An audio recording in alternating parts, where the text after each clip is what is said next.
Good evening दोस्तों, कैसे हैं आप लोग की तैयारी कैसा चल रहा है। जैसा कि आप लोग को पता है, बिहार दरोगा पीटी का रिजल्ट क्लियर कर दिया गया है और बिहार पुलिस का एग्ज़ाम भी आने ही वाले हैं।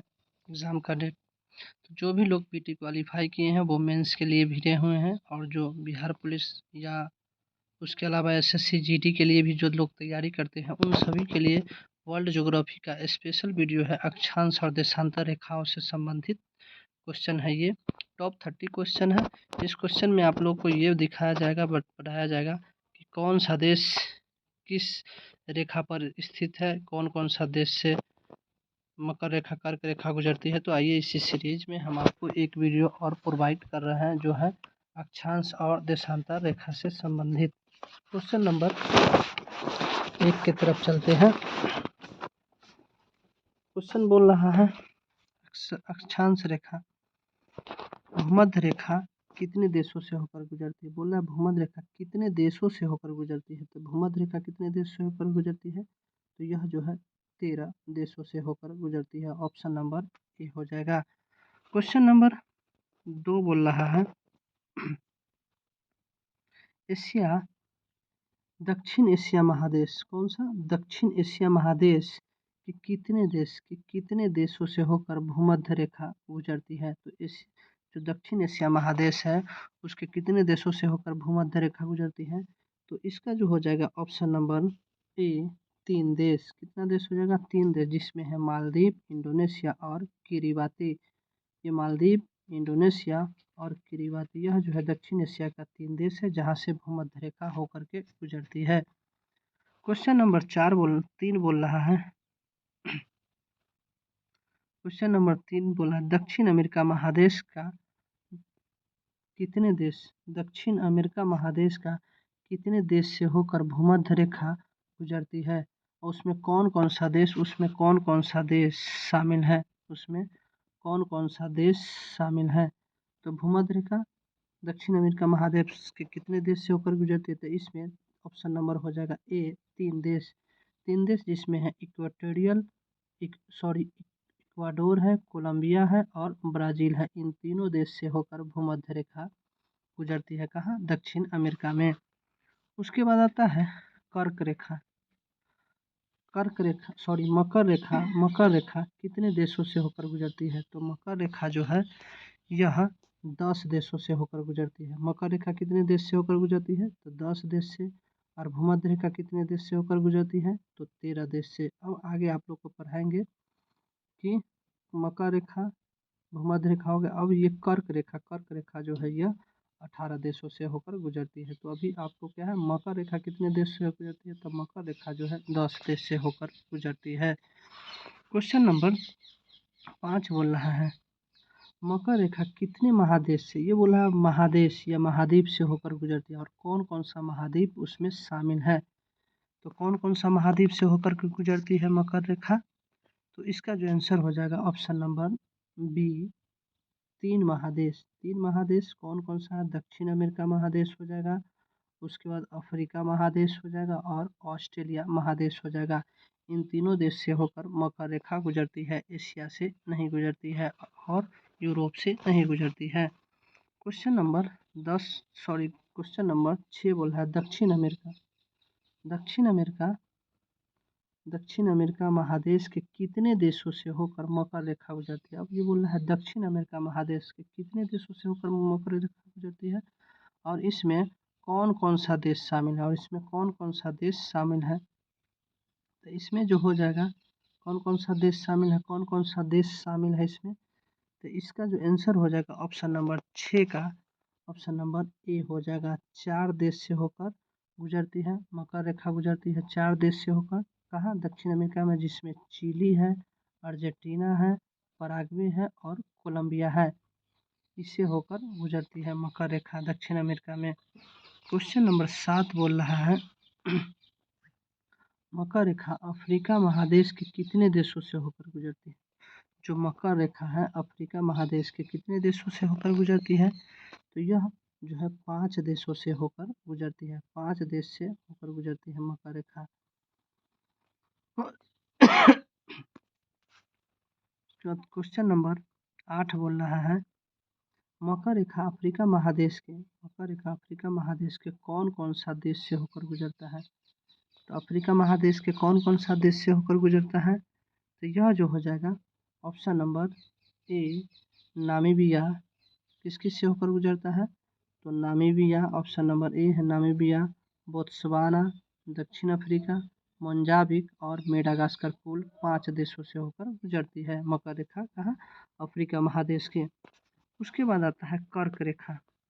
कर्क रेखा कर्क रेखा कितने देशों से होकर गुजरती है? तो कर्क रेखा जो है 18 देशों से होकर गुजरती है। मकर रेखा 10 देशों से और मध्य रेखा 13 देशों से होकर गुजरती है। तो इसका जो आंसर हो जाएगा ऑप्शन नंबर सी, 18 देशों से होकर कर्क रेखा गुजरती है। उसके बाद बोल रहा है कर्क रेखा। कर्क रेखा दक्षिण एशिया महादेश के कितने देशों से होकर गुजरती है? तो कर्क रेखा जो है दक्षिण एशिया महादेश के कितने देशों से होकर गुजरती है? तो यह जो है 5 देशों से होकर गुजरती है, दक्षिण एशिया महादेश के। उसके बाद आता है क्वेश्चन नंबर 11। क्वेश्चन नंबर 11 क्या बोलता है? कर्क रेखा। कर्क रेखा दक्षिण एशिया महादेश के कौन कौन सा देश ऊपर से गुजरती है? तो ऊपर पढ़ा था कितने देश से? तो 5 देश से। अब बोल रहा है कौन कौन सा देश से होकर गुजरती है? तो इसका जो आंसर हो जाएगा ऑप्शन नंबर ए हो जाएगा। ऑप्शन नंबर ए हो जाएगा, जिसमें है भारत, बांग्लादेश, म्यांमार, चीन और ताइवान। यह 5 देशों से होकर जो है कर्क रेखा दक्षिण एशिया महादेश में गुजरती है। क्वेश्चन नंबर 12 बोल रहा है क्या? कर्क रेखा भारत के कितने राज्यों से गुजरती है? तो कर्क रेखा भारत के कितने राज्यों से गुजरती है? तो कर्क रेखा जो है 8 राज्यों से गुजरती है। क्वेश्चन नंबर 13 बोल रहा है एक डिग्री देशांतर रेखाओं के बीच एक एक डिग्री देशांतर रेखाओं के ये दोनों के बीच की दूरी पूछ रहा है। तो बीच कितने मिनट का समय होता है? तो आप लोग को पता है इसमें 4 मिनट का समय होता है, 4 मिनट का। क्वेश्चन नंबर 13 बोल रहा है भारतीय मानक समय। भारतीय मानक समय क्या है?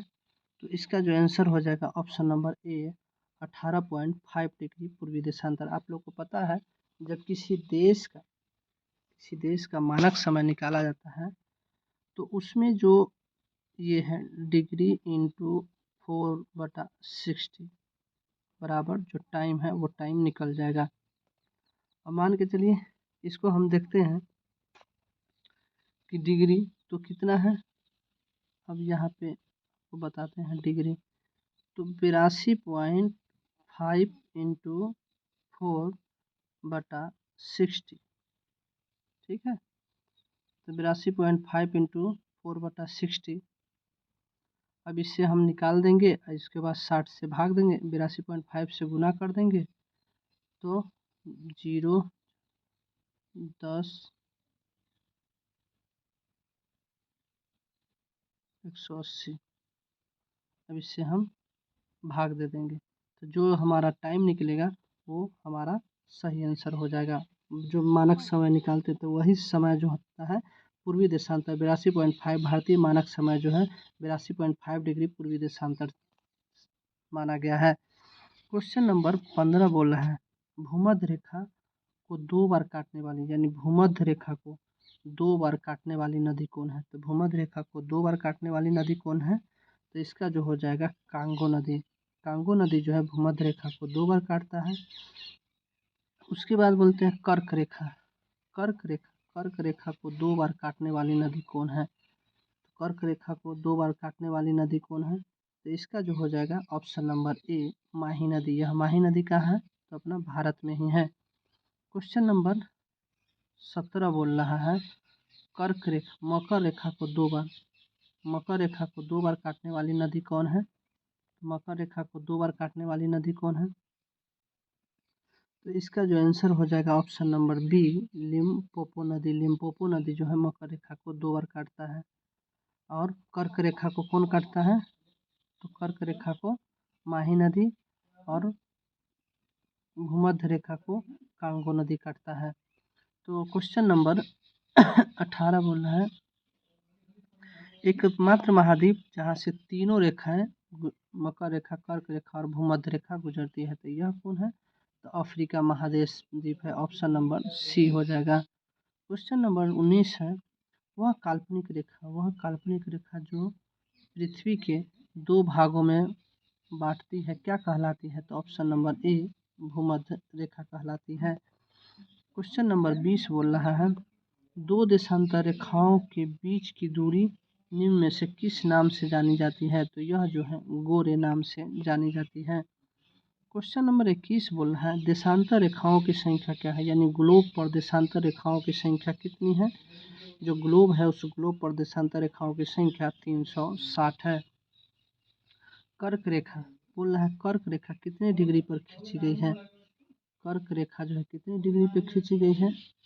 तो कर्क रेखा जो है 23.5 अर्थात 23.5 डिग्री उत्तरी अक्षांश पर खींची गई है। किस पे? 23.5 डिग्री उत्तरी अक्षांश पे खींची गई है। क्वेश्चन नंबर 23 बोला है, ग्रीनविच रेखा से तात्पर्य है।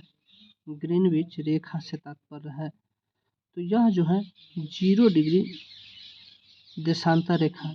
ऑप्शन नंबर बी 0 डिग्री देशांतर रेखा। बोला काहिरा का समय अंतर्राष्ट्रीय ग्रीनविच से 2 घंटा आगे है। काहिरा का समय जो है अंतर्राष्ट्रीय ग्रीनविच से 2 घंटा आगे है, अर्थात यह कितने डिग्री इस पर स्थित है?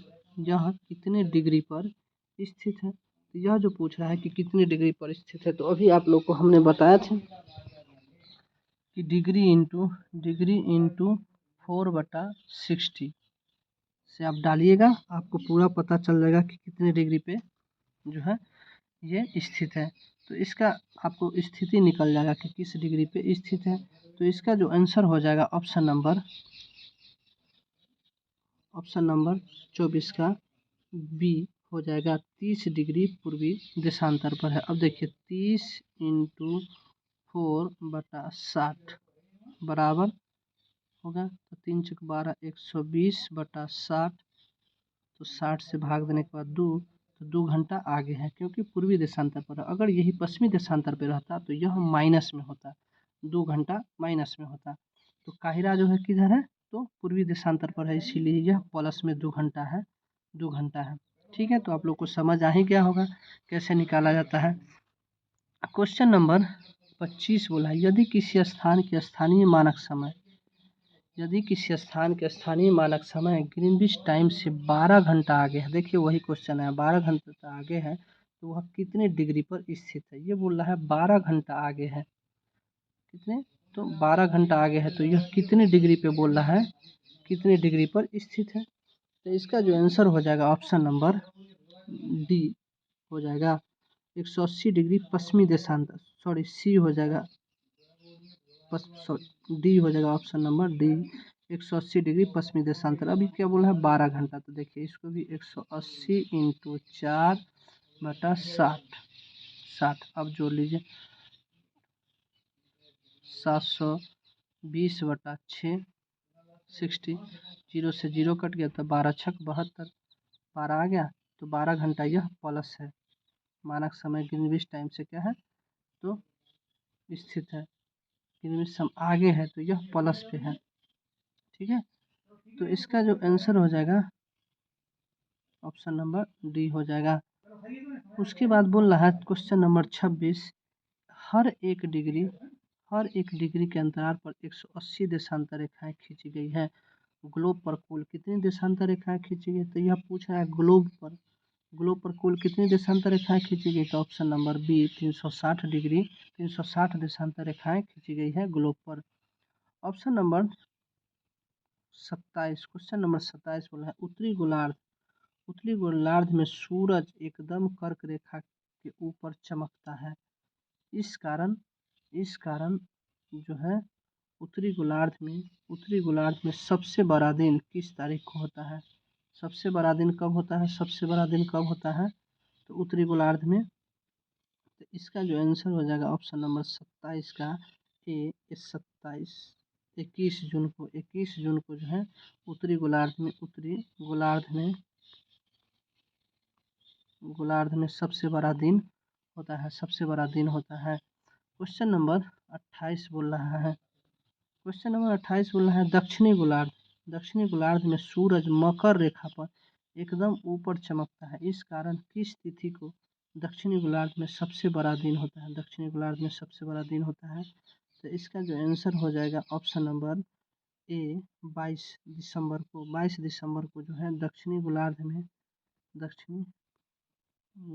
में सबसे बड़ा दिन होता है। तो दोस्तों ये था जो अक्षांश और देशांतर रेखाओं से संबंधित टॉप 28 क्वेश्चन और एक्स्ट्रा फैक्ट आप लोगों को जो देशांतर पूर्वी देशांतर जो टाइम टेबल निकालने की बताया है कि किस डिग्री पे है और उसका टाइम क्या है, तो उस हिसाब से आप लोग क्वेश्चन को देख लीजिए और पढ़ाई कीजिए, पढ़ाई जारी रखिए। एकदम से किसी भी चीज़ पे लोड लेने से आपको बोझ लगेगा, आप धीरे धीरे धीरे धीरे पढ़ते रहिए और चीज़ें को नोट डाउन करते रहिए। इससे आपको क्या होगा कि पढ़ाई भी स्ट्रांग होगा और थोड़ा दिल भी लगेगा। छोटा छोटा वीडियो के माध्यम से हम आपको